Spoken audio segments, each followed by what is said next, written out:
कृष्ण, राधे राधे, हरि बोल। तो आप सभी का स्वागत है मेरे नए ब्लॉग के साथ। और आज ब्लॉग करना नहीं चाहता था, लेकिन मैंने सोचा जो मैं पढ़ूंगा आज मैं आपको बताऊंगा। तो मैं आज भगवत गीता पढ़ रहा था। वैसे मैं रोज़ पढ़ता हूँ, रोज़ कभी कभी छोड़ देता हूँ बीच में, कभी मतलब एक दिन छोड़ दिया तो अगले दिन पढ़ूंगा, या शाम को रात को पढ़ लूँगा। ऐसे ही तो रोज़ पढ़ता हूँ। ये है हमारी भगवत गीता, और इसमें क्या दिया गया है मैं आपको भी बताता हूँ। तो देखो, यहाँ पे यज्ञ कर रही है ना, पूजा कर रही है। तो नीचे लिखा है, इस कलयुग में जो लोग पर्याप्त बुद्धिमान हैं वे भगवान को उनके शास्त्रार्थों सहित संकीर्तन यज्ञ द्वारा पूजा करेंगे। संकीर्तन यज्ञ का अर्थ होता है कि भगवान की पूजा आराधना करना, भजन कीर्तन गाकर।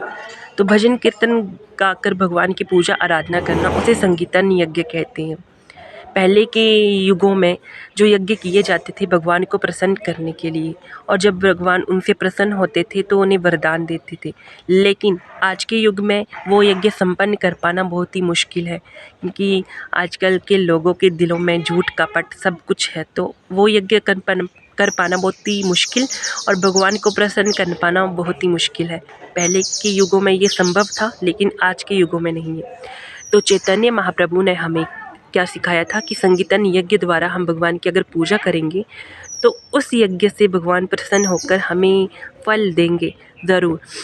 और इसलिए संकीर्तन यज्ञ का हमें आदेश दिया गया है कलयुग में। तो जो लोग बुद्धिमान होते हैं वो भगवान की उन शास्त्रों सहित संकीर्तन यज्ञ द्वारा ही पूजा करते हैं, इसमें ये कहा गया है। अब हम आगे बढ़ते हैं, आगे क्या बताया गया है। यहाँ पे ये धृतराष्ट्र है और ये संजय है। संजय को दिव्य दृष्टि प्राप्त थी। तो धृतराष्ट्र जो क्या पूछ रहा है संजय से, यहाँ नीचे लिखा है।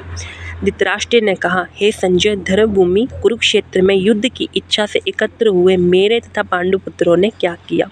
तो अध्याय 1 का श्लोक मैं आपको सुनाता हूँ। धर्म क्षेत्रे कुरुक्षेत्रे संवेता युस्व मामका पांडुपुत्र जब किम कुर्वत संजय।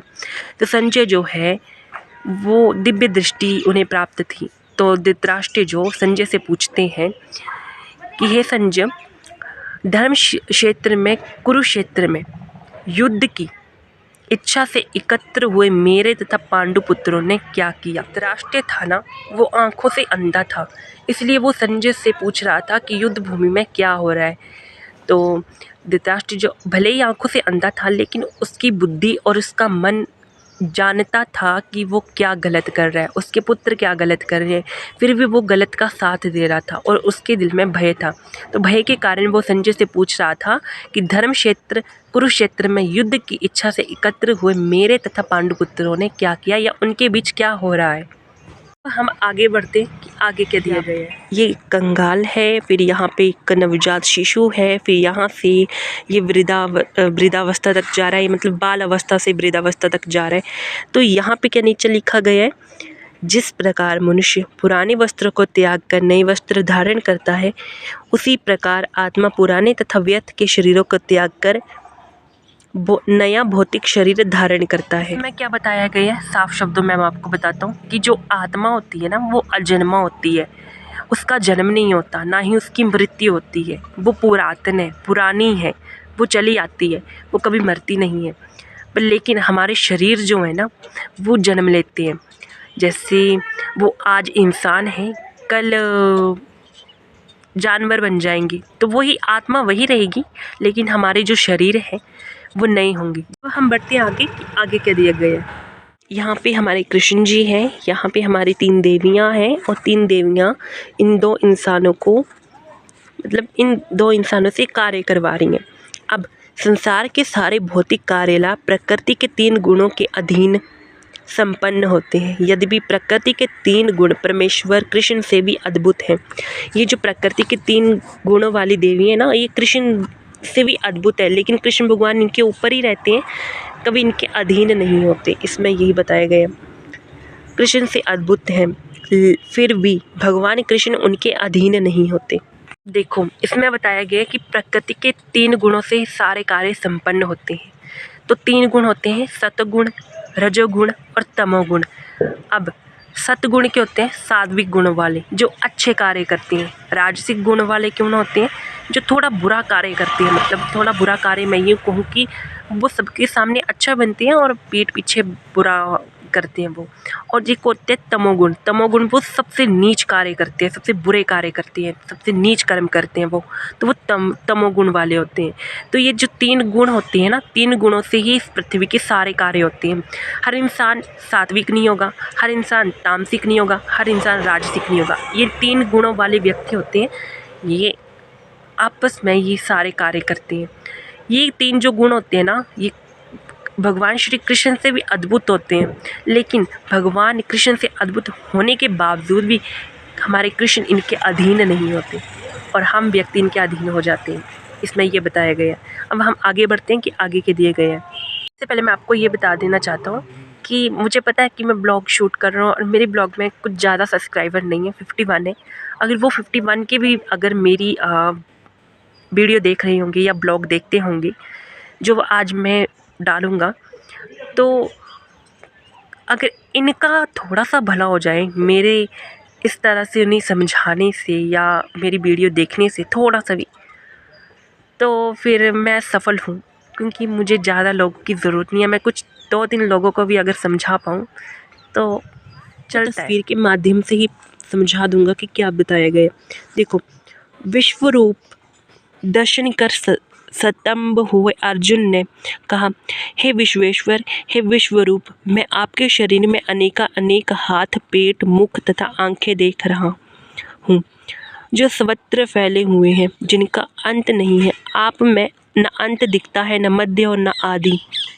फिर में देखिए कि भगवान के अनेक मुख दिखाई दे रहे हैं, अनेक हाथ दिखाई दे रहे हैं। तो अर्जुन को इसमें भगवान ने अर्जुन को अपने साक्षात दर्शन दिए थे। तो उसने जब भगवान का स्वरूप देखा, उनका रूप देखा, विश्व रूप देखा, तो उन्होंने देखा कि उनके अनेक हाथ हैं, उनके अनेक सर हैं, पैर हैं, वो सर्वत्र फैले हुए हैं। तो इस तरह अर्जुन को श्री कृष्ण ने अपना साक्षात दर्शन दिए थे रूप। जल्दी जल्दी हम आगे बढ़ते हैं कि आगे क्या दिया गया है। इसमें जीव द्वारा विकसित की गई चेतना उसे दूसरे शरीर में ले जाती है। ये आप देख सकते हैं, ये एक इंसान है जो मांस काट रहा है ये ऊपर, और इसकी ये भले ही इंसान है पर इसकी चेतना कैसी हुई, एक शेर जैसी। जैसे शेर अपनी शिकार को नोच के खाता है, तो वैसे ये इंसान जो है मांस काट रहा है, तो इसकी चेतना हुई शेर जैसी। तो इसका अगला जन्म भी वैसा ही होगा, शेर जैसा, पशु जैसा। यहाँ पे ये आदमी जो है वो पता नहीं क्या गंद वंद खा रहा है, टेबल पे रखा है, पता नहीं क्या क्या खा रहा है। तो है तो इंसान पर खा सूरों की तरह रहा है, उसका खाने का ढंग जो है सूरों की तरह है। तो उसका अगले जन्म में उसकी चेतना सूरों जैसी है, तो उसका अगला जन्म भी सूअर जैसा ही होगा। यदि जीव ने अपनी चेतना पशु जैसी बनाकर रखी है तो उसे पशु का शरीर प्राप्त होना निश्चित है।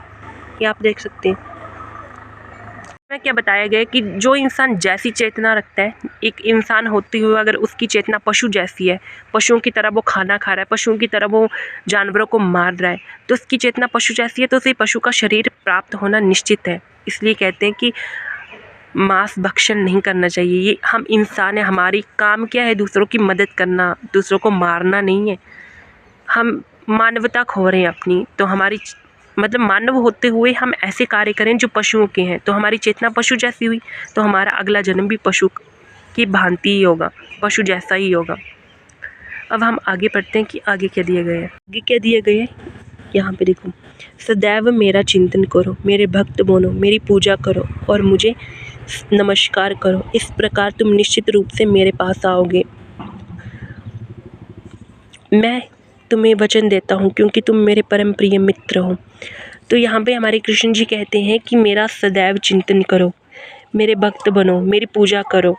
इस तरह हम उनके पास जा सकते हैं और इस तरह हम मुक्ति प्राप्त कर सकते हैं भगवान की शरण ग्रहण करके। तो यही बताया गया आज के ब्लॉग में, बस इतना ही। आई होप जो भी मैंने आपको समझाया समझ आ गया होगा, और इस ब्लॉग से अगर 2-3 लोगों का भी भला होता है, वो भी अगर अपनी ज़िंदगी में सुधार लाना चाहते हैं या सुधार लाने की कोशिश करेंगे, तो फिर मेरा ये ब्लॉग जो है ना वो सफल हो जाएगा। आई होप आपको ये ब्लॉग पसंद आए, और अगर पसंद आए तो like share comment and subscribe my channel. और मिलते हैं हम अगले ब्लॉग में, तब तक के लिए take care and bye bye.